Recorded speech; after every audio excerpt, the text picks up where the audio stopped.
WNBA Smith Show. Before I get on out of here, I had to talk about a story that's very, very important. And albeit indirectly, it involves... A bomb just dropped on the WNBA landscape, and this time the fallout could genuinely reshape the future of professional women's basketball. Just as photos emerged of Caitlin Clark taking over Nike's headquarters in Oregon to finalize her historic signature line, the WNBA Players Association made a move that shocked the sports world. They pulled the plug on their current collective bargaining agreement. It looks like a coordinated power play, but according to Stephen A. Smith, it's actually a huge display of resentment that could blow up in their faces.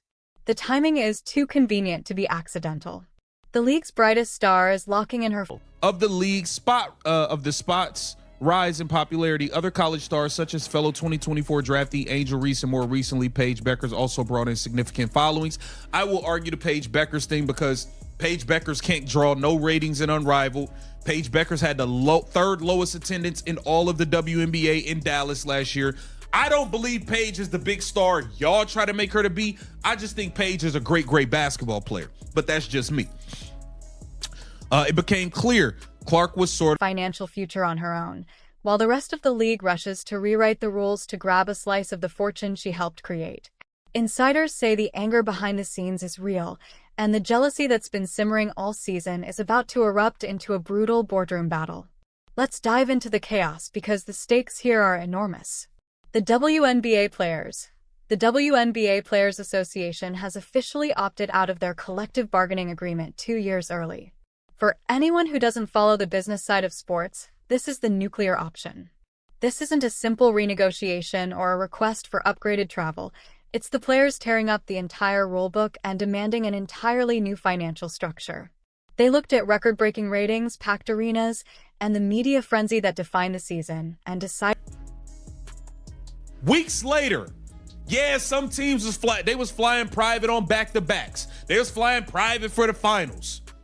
Weeks later, after Caitlin Clark gets drafted, everybody flying private, every game. What we talking about? She changed this. They weren't getting their fair share. They want to strike while the iron is hot. But here's where it gets complicated. The league has been losing money for decades, with reports suggesting roughly $50 million in annual losses until recently. The sudden surge of cash and attention is almost entirely tied to one rookie class, and more specifically, one player. Yet the demands coming from veteran players suggest they believe this money was overdue regardless of the unique spike in interest. By opting out now, they're forcing owners back to the bargaining table with a gun to their heads, threatening a work stoppage unless they receive equity, higher salaries, and better benefits immediately. It's a high-stakes gamble. And why we are at this point is because of this brilliant young lady here, Caitlin Clark. April 2024, Caitlin Clark drafted into WNBA. Spotlight intensifies. Remember that. Spotlight intensifies.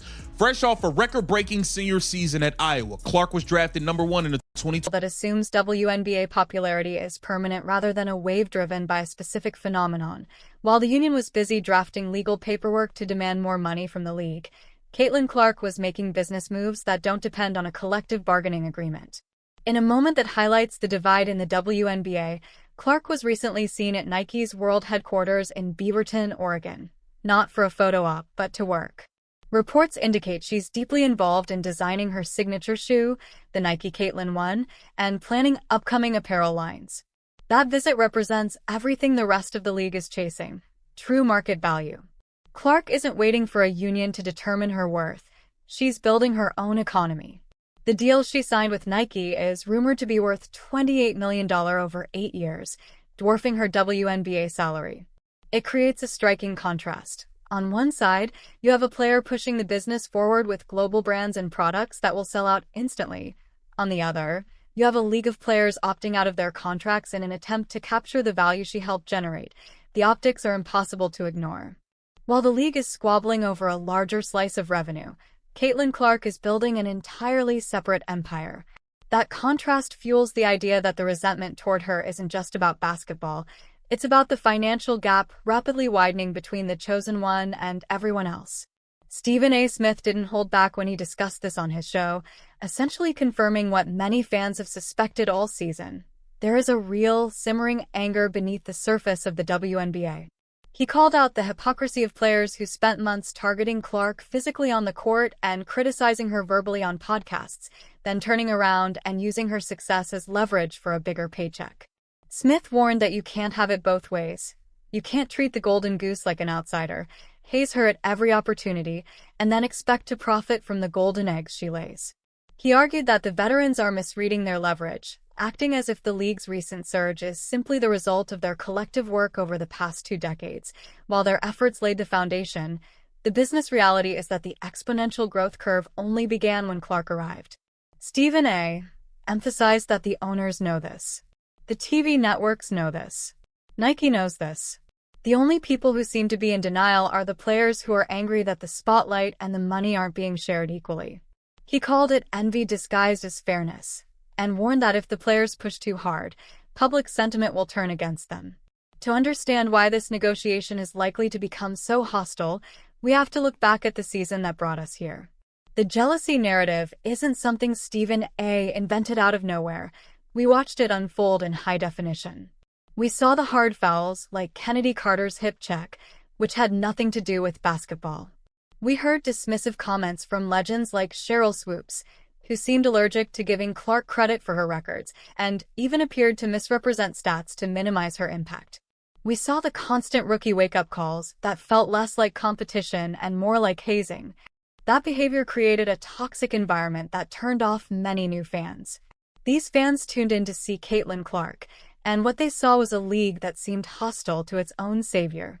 Now those same players who participated in or condoned that behavior are asking for a massive raise based on the revenue those alienated fans helped generate. It's a paradox. They want charter flights, million-dollar salaries, and the respect that comes with being a major league.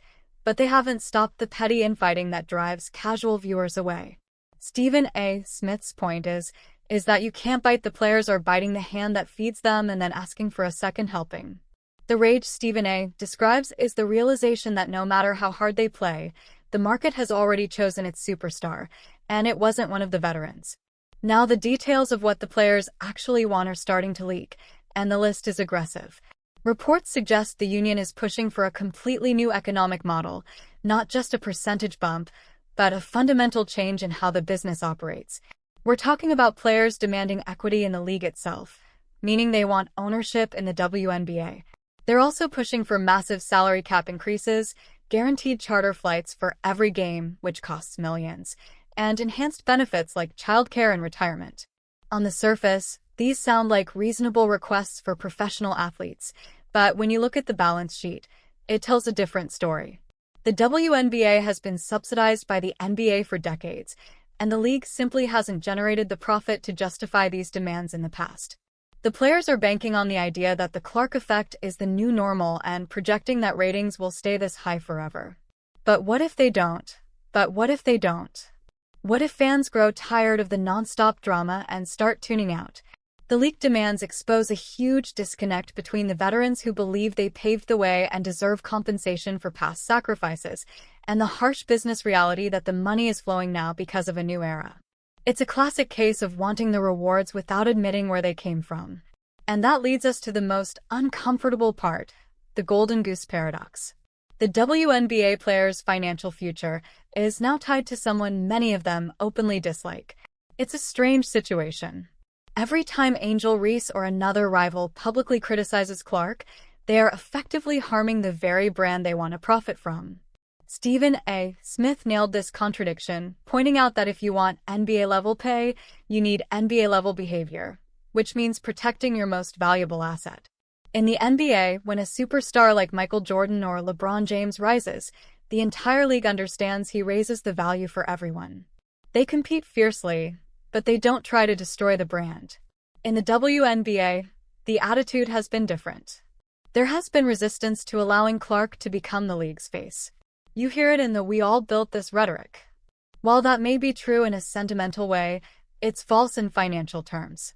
The anger comes from the fact that meritocracy doesn't care about tenure. You can be a decade-long veteran with a championship ring, But if no one buys your jersey, your economic value is lower than a rookie who hasn't won anything yet but fills arenas. Accepting that reality is painful, and that frustration is driving these bold contract demands. They're trying to force equality through rules in a market that will never be equal.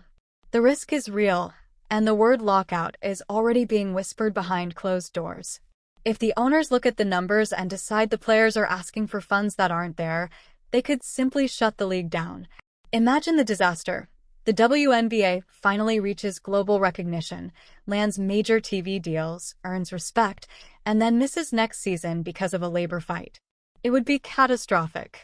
Stephen A. Smith hinted this is the worst-case scenario that keeps executives awake at night. The players are gambling that owners won't risk losing momentum.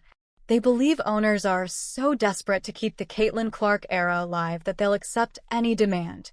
But that's a dangerous bet. The owners understand that brand deals like Clark's Nike partnership belong to the players, not the league. Clark will still receive her Nike money whether the WNBA plays or not. She has the power to survive a lockout. The average players who live paycheck to paycheck do not. By opting out, the union has started a game of chicken with billionaires, and billionaires usually win. If a lockout happens, it will be because the players overreached, confusing Clark's leverage with their own. And it's not just Stephen A. Smith warning about this. The whole sports media world is watching in disbelief. You've got voices like Shannon Sharpe and Pat McAfee, who have been stunned by how the WNBA has handled its moment in the spotlight. They've questioned the marketing, the officiating, and now the business plan. The general view among pundits is that the WNBA had a golden opportunity and is trying to destroy it. The jealousy story is becoming the league's main narrative, overshadowing the actual game. When news of the opt-out broke, the reaction was harsh. People were like, are they serious? The public sees packed arenas and assumes the league is rolling in money. But industry insiders know the profits are still thin. The TV deal is huge, yes, but it hasn't fully taken effect yet. The players are spending a money that hasn't even hit. The truth is, the public thinks the league is swimming in money, but the actual bank balance tells a different story. That gap between what fans believe and what's really happening is being pushed even more by players on social media, constantly posting about their worth. It turns into a pressure cooker. Fans demand bigger paychecks, owners know they can't afford it, and players are prepared to walk out if they don't get it. Let's go back to that image of Caitlin Clark at Nike, because it perfectly symbolizes the whole situation. While the union gets ready for a messy public fight over salary caps and revenue splits, Clark is in a design room shaping what comes next. Nike isn't concerned about the CBA. They're backing Clark the person, not the WNBA as a league. That difference matters. If the WNBA collapses because of greed or poor decisions, Clark's brand will keep thriving. She's already outgrown the league in under a year. The other players don't have that same freedom. They depend on the WNBA for their jobs, the schedule, and the TV exposure. That's why the resentment is so dangerous. If they let their feelings toward Clark guide their business choices, they could ruin the very system that supports their careers. The Nike visit shows the market has already moved forward. Clark is acting like a worldwide star. The union is acting like a local union.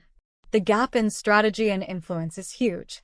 And Stephen A. Smith is basically yelling that the players need to realize what's happening before they wreck everything. So what happens next? Time is running out. The current deal still has another year, but negotiations are already underway. We're going to see constant leaks, stories about stingy owners, and counter stories about unrealistic players. Things are about to get messy. The anger Stephen A. Smith describes is going to spill into public view, even more than it already has. We have to keep a close eye on Caitlin Clark's next moves. Will she publicly support the union, or will she stay quiet and concentrate on her Nike partnership? Her voice is the most powerful tool in this battle, but after the way she's been treated, does she have any reason to use it? Why would she defend a group that tried to push her out? That's the unpredictable factor. If Clark chooses to sit this out and focus on her shoe launch, the union loses its strongest negotiating advantage. The coming months will decide whether the WNBA grows into a major powerhouse or collapses under its own pride. The league is playing a risky game of poker with a hand they didn't deal themselves. By opting out of the CBA just as Clark secures her massive Nike fortune, The players have drawn a clear line.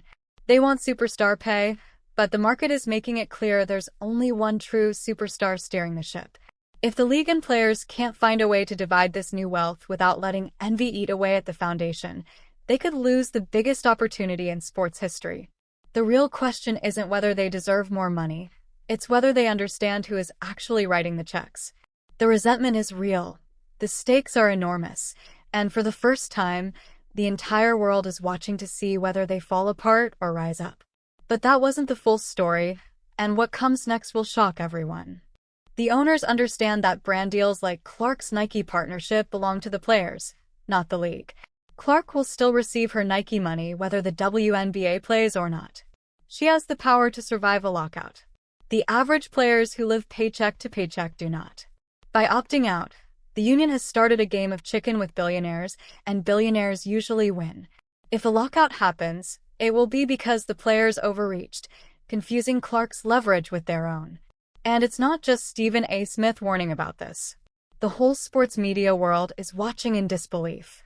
You've got voices like Shannon Sharpe and Pat McAfee, who have been stunned by how the WNBA has handled its moment in the spotlight. They've questioned the marketing, the officiating, and now the business plan. The general view among pundits is that the WNBA had a golden opportunity and is trying to destroy it. The jealousy story is becoming the league's main narrative, overshadowing the actual game. When news of the opt-out broke, the reaction was harsh.